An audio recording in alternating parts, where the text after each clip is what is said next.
Assalamualaikum warahmatullahi wabarakatuh. Salam Kukar Pintar.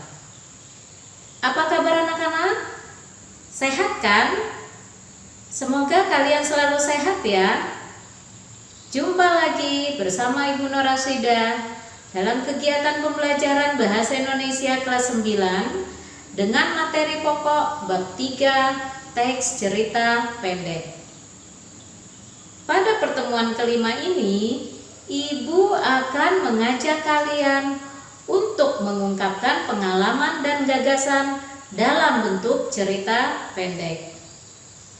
Sebagaimana biasanya, buku yang kalian gunakan adalah buku Siswa Bahasa Indonesia SMP MTS kelas 9, edisi revisi tahun 2018. Untuk bahasan kita kali ini, kalian bisa membuka halaman 83 sampai dengan halaman 85. Tujuan pembelajaran kita adalah kalian harus mampu menyusun teks cerita pendek dengan memperhatikan struktur dan ciri kebahasaannya. Sebelum masuk pada materi ini, kita ulas kembali pertemuan yang lalu ya. Masih ingatkah kalian dengan 1. Apa yang menjadi ciri kebahasaan teks cerita pendek? 2. Apa yang dimaksud dengan majas metafora? 3. Bisakah kalian beri contoh kalimat yang menggunakan majas personifikasi? Sudah ingat? Ayo kita ulang kembali. Ciri kebahasaan khas cerita pendek adalah pencerita menjadi orang pertama atau ketiga.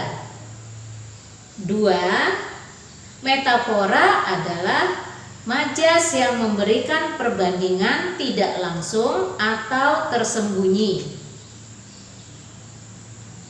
3. Contoh majas personifikasi adalah kerikil di jalan tampak pucat sedih. Baiklah anak-anak, dalam kegiatan pembelajaran hari ini kalian akan belajar bagaimana menyusun cerita pendek. Dalam menyusun cerita pendek, ada beberapa langkah yang harus kalian ikuti. Yang pertama, menentukan tema. 2. Menentukan pusat pemisahan. 3. Menentukan perwatakan. 4. Menentukan latar atau setting. 5. Menyajikan peristiwa yang ditentukan dalam alur. Ibu bahas satu persatu ya. Nomor 1, menentukan tema. Tema adalah sesuatu yang menjadi dasar cerita. Tema dalam cerita harus menjadi pokok masalah dalam cerita tersebut. Ada banyak tema yang bisa kita angkat dalam sebuah cerita pendek. Misalnya persahabatan dengan teman, kasih sayang. Kasih sayang ini luas maknanya ya. Bisa berupa kasih sayang kepada manusia, hewan, atau alam di sekitar kita. Kedua, menentukan pusat pemisahan atau sudut pandang penceritaan. Pada pertemuan sebelumnya, Ibu sudah membahas tentang sudut pandang penceritaan. Sudut pandang penceritaan adalah posisi si pengarang dalam cerita. Apakah pengarang tersebut sebagai pelaku atau pengamat dalam cerita tersebut? Kalian bisa memilih sudut pandang apa saja yang ingin kalian gunakan dalam cerita pendek yang akan kalian susun nanti. 3. Menentukan perwatakan. Perwatakan adalah gambaran sifat-sifat tokoh dalam cerita itu. Kalian bisa menggambarkan watak tokohnya secara langsung dengan menyebutkan sifatnya. Misalnya, tokoh A berwatak murah hati, suka menolong, dan juga ramah. Selain itu, watak juga bisa dilihat dari gambaran fisik tokoh, nama tokoh, bahkan bisa juga dari dialog antar tokoh dalam cerita tersebut. 4. Menentukan latar atau setting. Ibu juga sudah menjelaskan pada pertemuan sebelumnya bahwa latar atau setting berupa keterangan tempat, waktu, atau suasana yang terjadi dalam cerita tersebut. Kalian bisa memilih latar di mana saja, kapan saja, dan bagaimana suasananya. Misalnya, di sekolah pada pagi hari dan suasana pada saat itu sedang ramai karena siswa baru selesai mengikuti upacara bendera. 5. Menyajikan peristiwa dalam alur. Sebuah cerita terjalin dengan indah karena ada alur. Alur inilah yang menuntun pembaca sehingga memahami isi cerita. Nah, kalian masih ingat kan jenis-jenis alur yang pernah Ibu jelaskan pada pertemuan yang lalu? Coba kalian ingat-ingat kembali. Ada 3 jenis alur yang bisa dipilih untuk merangkai cerita kalian nanti. Bagaimana anak-anak? Sudah cukup jelas uraian Ibu tadi? Selain langkah-langkah tersebut, ada pula beberapa cara yang bisa kita lakukan jika ingin menyusun cerita pendek. Yang pertama yaitu dengan memodifikasi cerpen, yaitu dengan mengubah sudut pandang penceritaan. Misalnya, sudut pandang orang pertama diubah menjadi orang ketiga. Contoh kalimatnya seperti ini. Aku tak berani membantah. Sepanjang hidup pun tak pernah menganggap ibu salah, terlebih jika sudah melibatkan Tuhan. Bapak juga begitu. Dia paling tidak suka mendebat ibu. Nah, tadi tokohnya adalah aku.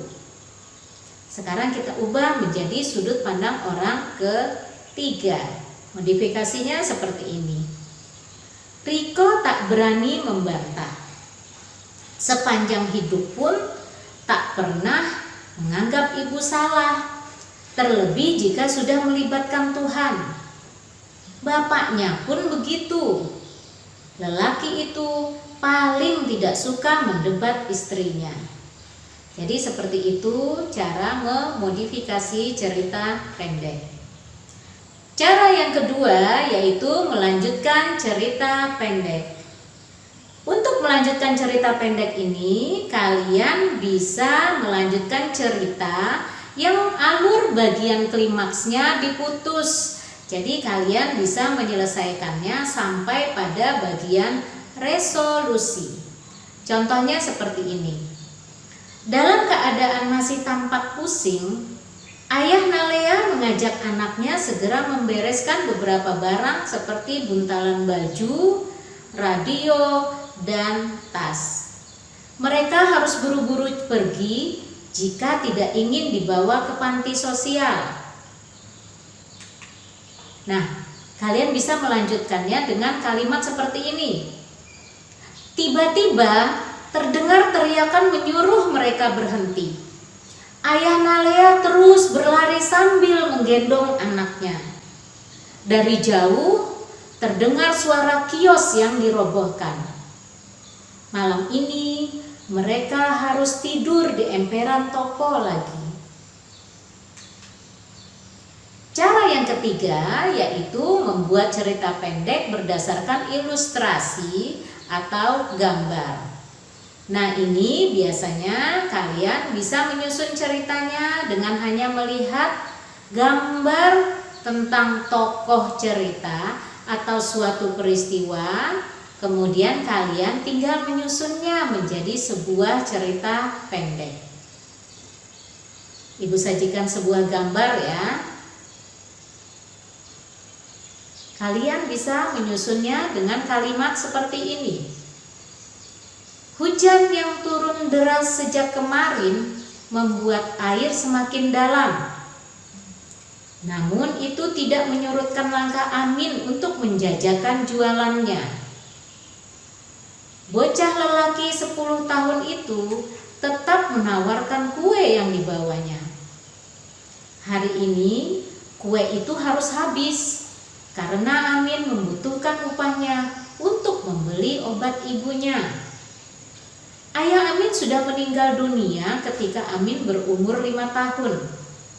Sedangkan ibunya sakit-sakitan, sehingga Amin harus mengambil alih mencari nafkah untuk keluarganya. Nah, anak-anak, mudah bukan menyusun cerita pendek? Akan lebih mudah lagi jika kalian mencobanya. Untuk itu, Ibu persilakan kalian mengerjakan LKPD 3.5. Kerjakan sesuai dengan perintah yang diberikan.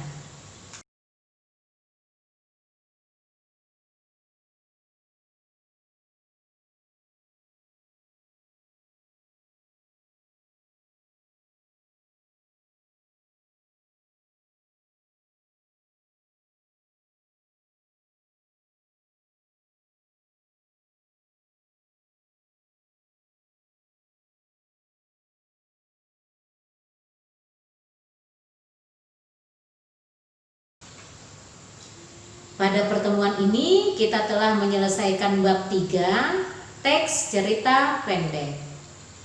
Pertemuan berikutnya akan membahas bab 4, teks tanggapan. Demikian anak-anak pembelajaran hari ini. Ibu mohon maaf jika dalam penyampaian pembelajaran pada bab 3 ini terdapat kekurangan.